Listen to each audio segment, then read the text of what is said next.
This is Robert Sapolsky, and you're listening to Father-Offspring Interviews. Welcome back to Father-Offspring Interviews. Jumping into it is the question, why do women see more colors than men? Is there a sex difference in color perception in other primates? Initially, this seems really quite boggling. Who can imagine that in humans, women and men see colors differently, process things visually differently? And you really realize how small potatoes that is when you try to imagine what vision is like in some other species out there, because they make this female male difference look like obscure, minuscule. For example, there's all these bird species that are not very exciting to us. They're all one color, they're brown, they're beige, whatever boring color it is. But because those birds can see in ultraviolet, they're covered in all sorts of brightly ultravioletly colored patterns that we can't even imagine. You got zebrafish, which swim right on the surface of water, and the upper half of their eye processes what they're looking at in polarized light. The lower half in the water is processing something more familiar to us. Then South American fish that have four eyes, two sets. The upper set above the waterline does the polarized light looking, and the lower one does the more traditional looking. All sorts of stuff like that. Mantis shrimps. Then you got mantis shrimps, which have at least a dozen different types of color receptors in their visual system. And it is in wavelengths we cannot even begin to imagine. The most interesting thing about them is if they're looking at something that's not moving, they see it in black and white. But once it's moving, they turn on those dozen different color receptor wavelength modality things, and we have no idea the things that they're seeing.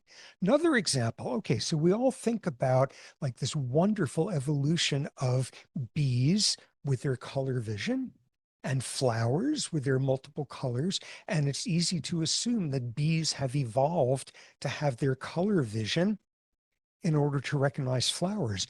But it turns out bees almost certainly had color vision 100 million years before the first flowers occurred on Earth. And flowers were selected to be seen by bees' color visual system. Furthermore, there's really exotic species differences in how fast you see stuff. There's all sorts of insect species where basically one photon of light is enough to be processed by one of their photoreceptors to send a message. They see things moving far, far faster than us.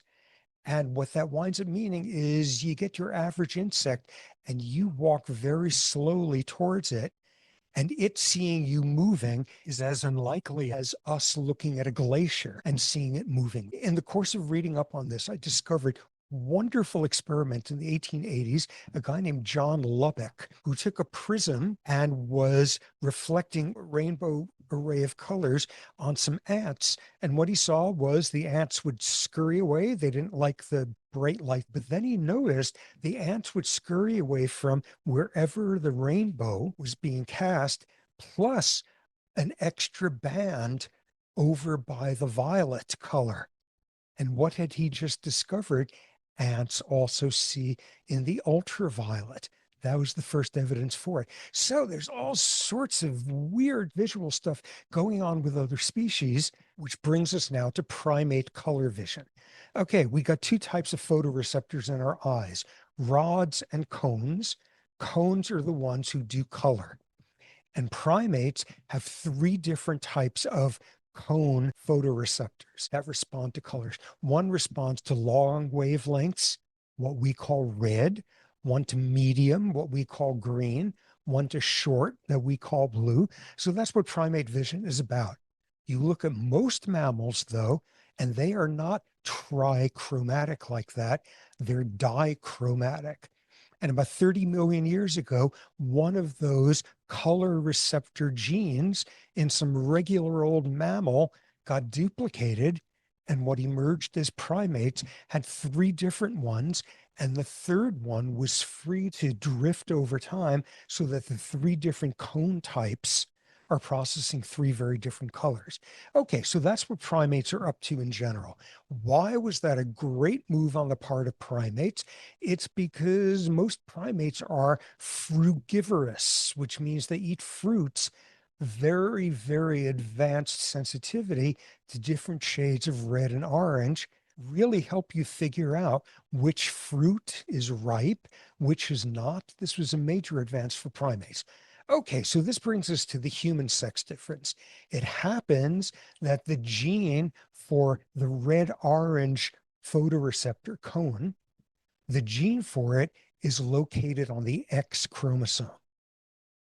Basic ninth grade bio. Females are XX. They come with two X chromosomes. Males are XY. They come with one of each. Females, by having two X chromosomes, have twice the photoreceptor sensitivity to waves in the red to orange range.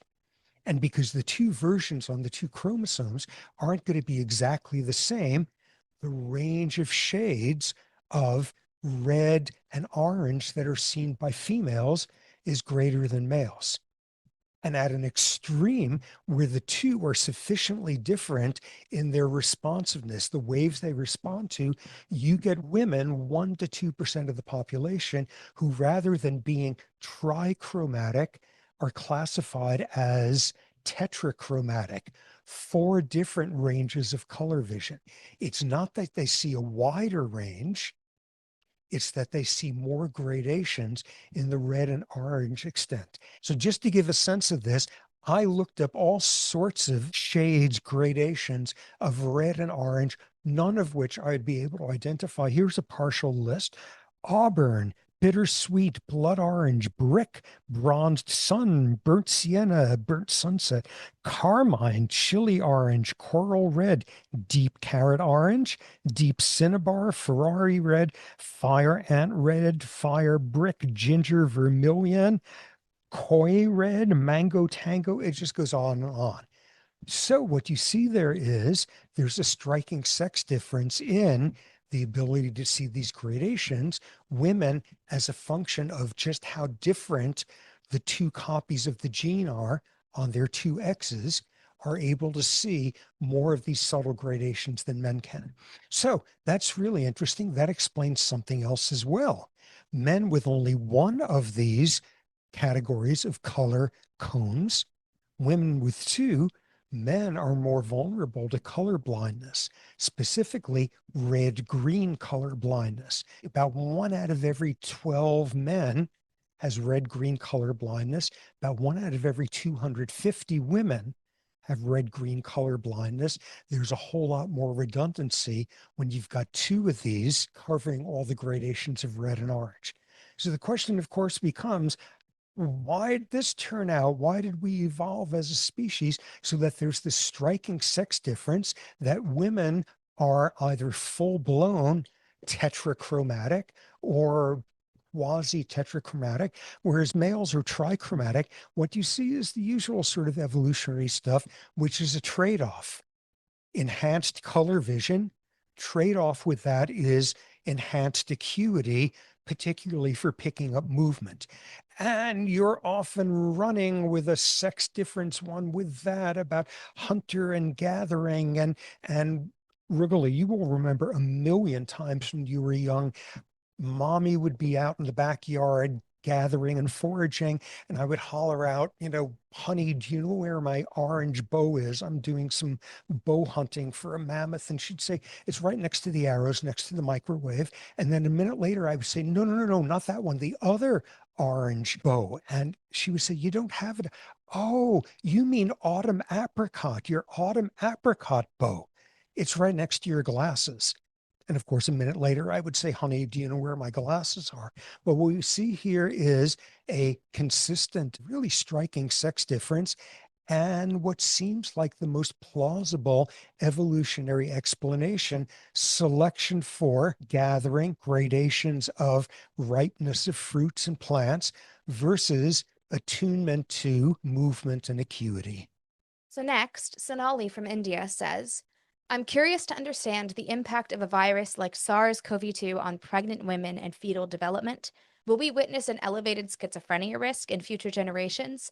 And if so, are healthcare systems and societies, from a medical, psychological, and public health infrastructure standpoint, adequately prepared to identify, manage, and support such a potential surge? What were the consequences of being a fetus when your pregnant mother came down with COVID? What were some of the prenatal consequences? What have been the postnatal? What might persist for many decades to come? And it turns out we've got some precedents for this. First off, the most grim ones, Zika virus, South American. If a pregnant woman got it, the odds are that her child would be born with a horrific neurological disorder called microcephaly.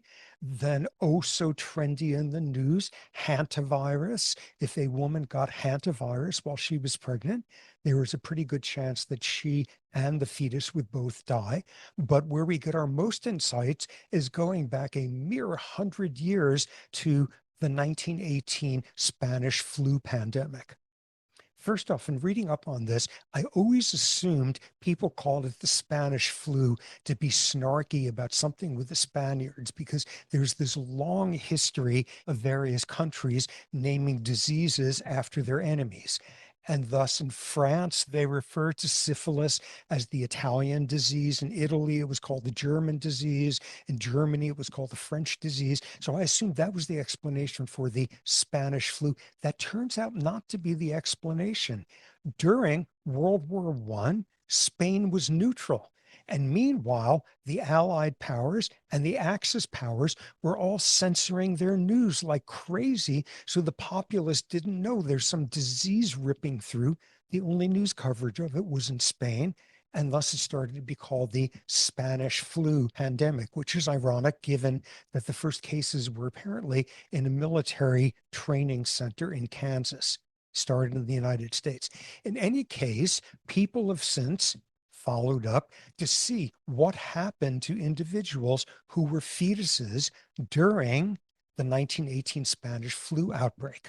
So this winds up being convenient because in 2018, a century later, lots and lots of papers reporting on this, all sorts of cool stuff. And what they were focusing on is in women with flu at the time, you get a massive inflammatory response throughout your body.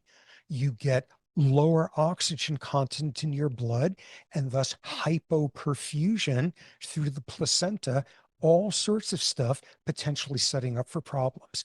And this gave rise to this whole field that is now called the fetal origins of adult disease.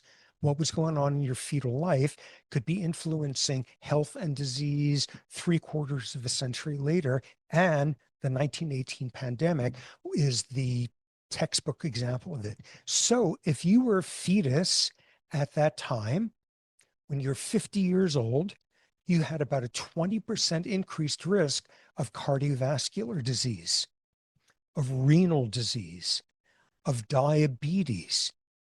You had an increased likelihood of never having finished high school, lower average income, lower socioeconomic status. You had higher rates of physical disabilities. On the average, your height was lower than people who were fetuses just before or just after the pandemic. And then, as noted in Sonali's question, another finding there, fetal adversity of this sort increases the likelihood of schizophrenia. That was seen in the aftermath of being a 1918 pandemic fetus. It's also been seen if you were a fetus starving in the winter of 1944 in Holland during the Dutch hunger winter. If you were a fetus in China between 1959 and 61, massive famine there. And fetuses in all those periods increased risk of schizophrenia. And most strikingly, as we can now look retrospectively, a century later, if you were a fetus during the 1918 pandemic, shorter life expectancy. Okay, so all of that sets us up now for looking at COVID. COVID, could we be seeing the same thing here? And people are absolutely attuned to it. For example, the journal Brain Behavior and Inflammation had a recent special issue entitled The COVID Generation, question mark, another paper by a guy named Caleb Finch, University of Southern California, very renowned gerontologist, a paper outlining the ways in which the consequences of having been a COVID pandemic fetus is still going to be apparent in the next century. Is this what we have coming down the pike? So, what do we know at this point? First off, what kind of controls do you need in that study? Two types. First off, so you were studying individuals whose mothers had COVID during their pregnancy. First control group, someone who was a fetus during COVID whose mother didn't get COVID. Second control group, somebody who was a fetus just before the pandemic.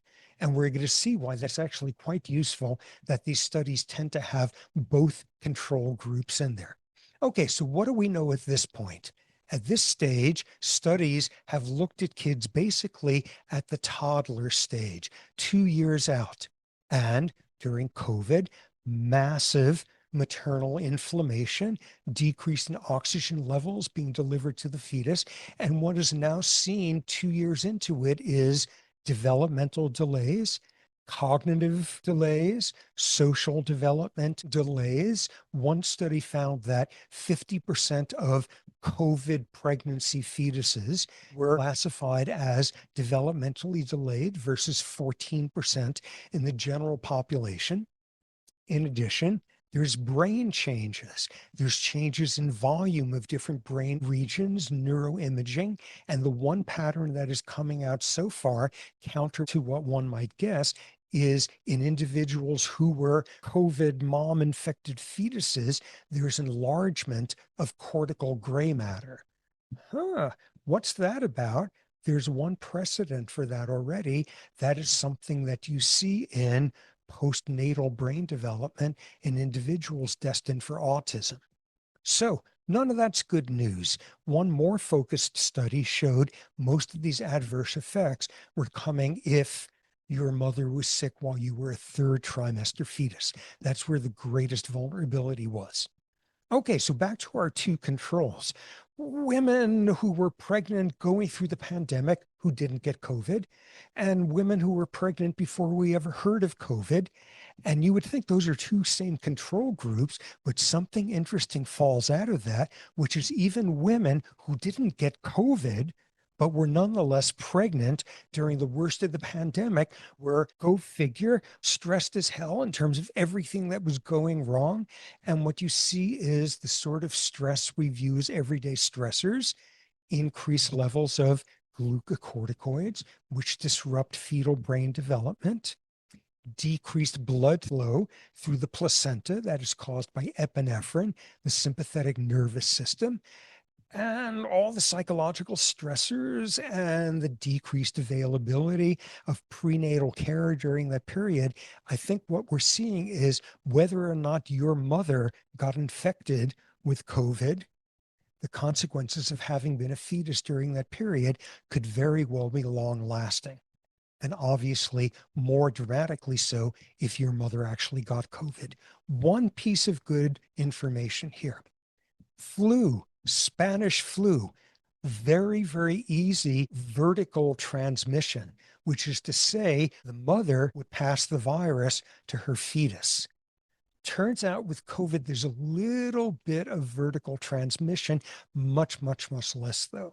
So that's a good thing. Now, the final thing that Sonali asked was, are we prepared for a century worth of consequences ahead of us?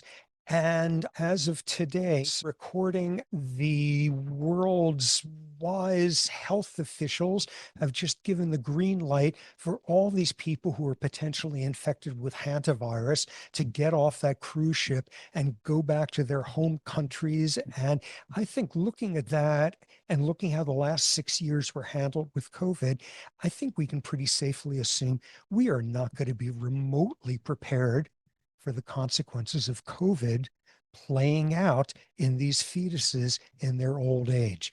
We haven't a clue the tidal wave that's coming. Given this finding that it's the third trimester fetuses who are most vulnerable to mom having COVID, does that run counter to a more traditional view that a maternal virus or fever is typically thought to be most damaging to fetal development during the first trimester? Is COVID unique in this regard? Well, not clear if it's unique, but it's certainly different from the more conventional versions of the fetus being endangered by a maternal fever, a maternal virus. All we know at this point is there's an awful lot that is unique about this virus. It sure ain't just another version of influenza, and this is yet another example of that. Wrapping up is a pair of questions. Dinah from Taiwan says, please talk about chimps and crystals. And Scott from Washington asks, what is the current banana to crystal exchange rate in hominid circles? Asking for a friend. Well, this refers to a recent paper that got a lot of coverage in the news and a story that, all things considered, is pretty weird. This was a paper published in March in the journal Frontiers of Psychology, entitled On the Origins of Our Fascination with Crystals.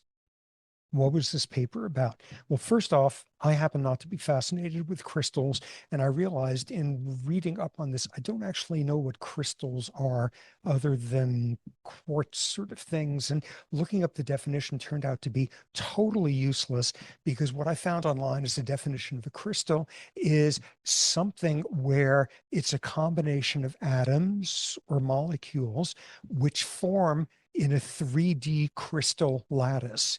In other words, a crystal is something that forms a crystal lattice, which strikes me as a little bit circular. Nonetheless, what it's mostly about is humans on the average like shiny things. And the question of the paper was, where does that come from? What are its evolutionary roots? Now, before diving into it, it's clear we are not the only species that like shiny things. One notorious example, if you were ever swimming in any place where there are barracuda, someone will tell you in an anxiety provoking way, don't wear your watch, don't wear your ring or your jewelry or anything that is shiny, because barracudas are attuned to the shininess of fish scales and will come in and attempt to predate you. So barracuda like shiny things, but that's a very specialized case. Then it turns out there's all sorts of other species that like shiny stuff. And I noted on Quora, someone wrote in saying, are crows and humans the only species that are attracted to shiny things? And my God, there was a torrent of responses saying, no, my cat likes shiny things, my parakeet, my chickens, my raccoon, my pack rats, all of them liking shiny things. This is a lot of different species. And what then comes up as a special case of shiny are bowerbirds. Male bowerbirds construct these sort of upright nest thing bowers in order to then attract a female. Now, the thing about bowerbird males is when they are in their prime, their feathers suddenly turn an intense blue. Intense blue bowerbirds. It is a male who is coursing through with testosterone. And to advertise it, what do male bowerbirds do at that point? They fly around collecting little shiny blue things anywhere they can find it, shards of glass, bits of flour, bits of paper that have blue on it, all built around piling the stuff in front of their bower. And along comes a female, and he starts his courtship dance, and he'll carry one of these blue things in his beak, communicating, look at what a stud I am. I turned this little piece of broken glass into bright blue. That's how much testosterone I've got. So that's the bowerbird scenario. One additional thing with shiny attraction to other animals, apparently in Europe, widespread myth that magpies are very attracted to shiny objects. And I saw a 2015 paper that formally tested to see if this urban myth was merely an urban myth. And it turned out to be merely an urban myth. Okay, so this brings us now to the issue of humans being attracted to shiny things. And the evidence, it turns out, goes back to that before we even were formally humans. This was a 1931 paper talking about an excavation site in China where lots and lots of little crystals were found in a layer corresponding to 780,000 years ago. These weren't even Homo sapiens yet, these were Homo erectus. And the key thing was these were crystals that were not being used for anything. They were not being utilized as tools. There was no evidence of grinding or anything being done to them. And most importantly, the evidence is they came from some distance. This was not an area where there were a lot of crystals to be found. Trading perhaps for them. Then another paper, a recent Nature paper, showing at a site in South Africa 105,000 years ago, again, crystals scattered all over this place, again, with no suggestion of them being utilitarian in any way. And again, no crystals in the neighborhood there. They traveled distances. They were traded for to wind up there. Okay, so we've got this evidence that humans have been obsessed with shiny crystal things for a long time. So this is where the study came in. So these researchers, a Spanish group, decided that they would get a whole lot of insights into whether one of our closest relatives was also interested in shiny crystals, whether chimps showed the same thing. Because after all, chimps and bonobos, we split off from them only about 6 million years ago. That's the last bifurcation in the primate tree. And we're pretty closely related, 98.5% of our DNA shared. So are chimps into crystals. So what they did, they had some captive chimps and then acculturated chimp population that was being rehabilitated, I think, to go back into the wild. And what they did was two studies. The first one, they got a gigantic crystal thing that they put on a pedestal in the middle of the chimp enclosure. And this was a study done with 9 chimps. And they got a gigantic rock of roughly the same size and shape, and they put it on a pedestal next to it to see which one they paid attention to. And the chimps had no interest at all in the rock. They were fascinated by the crystal. They stayed around it. Finally, the alpha male came in and very aggressively pulled it off the pedestal, and he commandeered the crystal for hours afterward, holding it up and looking at the light through it. Then I loved this detail in the paper, saying he then even took it into the dormitory where the chimps stayed at night, and he kept it there for 2 days. And the humans were only able to get it back after trading him bananas for the crystal. Which, of course, brings up the follow up question there. What's the current exchange rate of bananas for crystals? And that's a widely studied number. First off, an interesting anomaly. It turns out in Idaho, Scotland, and the West African island of Fernando Po, the data are presented as crystal to banana exchange rate. But in the rest of the world, it's the banana to crystal exchange rate. And according to the International Monetary Fund, it's currently 14.27. And that's apparently very elevated right now because of what's going on in the Straits of Hormuz.